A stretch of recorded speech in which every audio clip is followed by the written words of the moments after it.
বিশ্বে প্রতিদিন ঘটে চলেছে হাজারো ঘটনা, যুদ্ধ, মুদ্রাস্ফীতি, অভিবাসন সংকট, রাজনৈতিক অস্থিরতা। কিন্তু প্রশ্ন হচ্ছে, এসবের পিছনে কি সবসময় দৃশ্যমান শক্তিরাই দায়ী, নাকি কেউ রয়েছে পর্দার আড়ালে? আপনি কি কখনো ভেবে দেখেছেন, আসলেই কি আপনার ভোটে সরকার আসে? আপনার পছন্দেই কি দেশ চলে, নাকি এর পিছনে কাজ করে এমন কিছু শক্তি যাদের নাম আপনি কখনো শুনেননি, যাদের মুখও আপনি কখনো দেখেননি, যারা নীরবে পুরো দুনিয়াকে নাচাচ্ছে তাদের ইশারায়? এই ভিডিওতে আমরা জানবো বিশ্ব রাজনীতির সেই অদৃশ্য খেলোয়াড়দের গল্প, যারা সামনে নেই কিন্তু পিছন থেকে নাড়াচাড়া করছে গোটা দুনিয়ার রিমোট কন্ট্রোল। এক নম্বরে যে নামটি আসে সেটা হচ্ছে দ্য এলিট।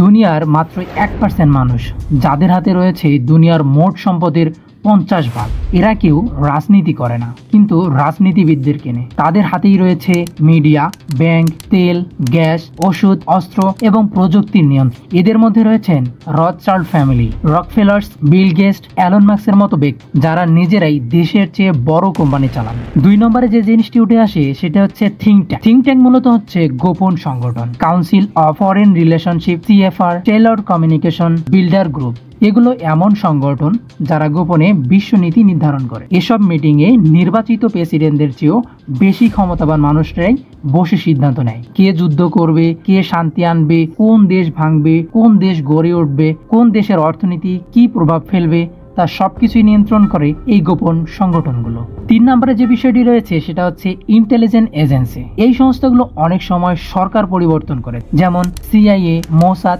M16 এর মতো গোয়েন্দা সংস্থাগুলো বিশেষ ভূমিকা পালন করে। ইরানে 1953 সালে মোসাদ ও CIA মিলে জনপ্রিয় প্রধানমন্ত্রী মোসাদকেই সরিয়ে দেয়। লিবিয়ার গাদ্দাফি বা ইরাকের সাদ্দাম ক্ষমতাচ্যুতে শুধু এই গোপন এজেন্সিদের নকশায়। 2003 সালে ইরাকের যুদ্ধের সময় মার্কিন প্রেসিডেন্ট জর্জ ডব্লিউ বুশ সিদ্ধান্ত নেন সাদ্দাম হোসেনের বিরুদ্ধে যুদ্ধ করা, কিন্তু সেই সিদ্ধান্তের নেপথ্যে ছিল তেল কোম্পানি ও অস্ত্র নির্মাতা প্রতিষ্ঠানগুলোর বিশাল প্রভাব, বিগ টেক বা তথ্য নিয়ন্ত্রণ।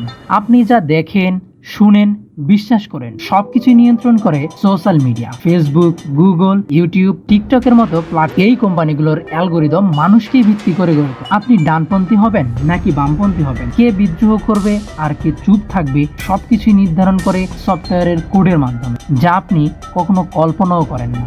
আপনার অজান্তেই এই সব কিছু হয়ে চলেছে, যেখানে আপনার ন্যূনতম কিছুই করার নেই। তারপর আসে সব থেকে বড় দাসত্বের হাতিয়ার হচ্ছে অর্থনৈতিক দাসত্ব। IMF, ওয়ার্ল্ড ব্যাংক, এই সংস্থাগুলো দরিদ্র দেশগুলোকে ঋণ দেয় আর তারপর শর্ত দেয়, যেসব শর্ত পূরণ করতে গিয়ে এই ছোট দেশগুলো চলে যায় তাদের নিয়ন্ত্রণে। যেমন নেপাল, বাংলাদেশ, ঘানা, শ্রীলঙ্কা, ছোট ছোট যেসব দেশগুলো উন্নতির দিকে অগ্রসর হয়, সেই দেশগুলোকে IMF ও ওয়ার্ল্ড ব্যাংক তাদেরকে ঋণ দেয় এবং তাদের শর্তের মাধ্যমেই তাদের নিয়ন্ত্রণ। সবাই এই ফাঁদে একবার না একবার পড়েছে। এখন কথা হচ্ছে, কে চালাচ্ছে? আমরা, আমাদের নেতারা, নাকি এমন কেউ যাদের নামও আমরা জানি না? পিছন থেকে রাজনীতির নাটের গুরু যারা, তারা কোনো দেশের নয়, তারা শুধু নিজেদের শক্তির জন্যই কাজ করে, আর আমরা শুধুই দর্শক। আপনার কি মনে হয় এই গোপন শক্তির অস্তিত্ব বাস্তব, না শুধুই ষড়যন্ত্র তথ্য? কমেন্ট করে জানিয়ে দিন আপনার মতামত। ভিডিওটি ভালো লাগলে শেয়ার করুন, কারণ সত্য গোপন থাকলে আমরা সবাই কেবল এক একটা কাঠের পুতুল। এখন আমাদের করণীয় হচ্ছে সচেতনতা। সচেতনতাই হচ্ছে এই অদৃশ্য যুদ্ধের সবচেয়ে বড় অস্ত্র। তথ্য যাচাই করুন, প্রশ্ন করুন এবং সত্য তথ্য জানার চেষ্টা করুন, কারণ আপনি জানেন না পরবর্তী টার্গেট হয়তো আপনি।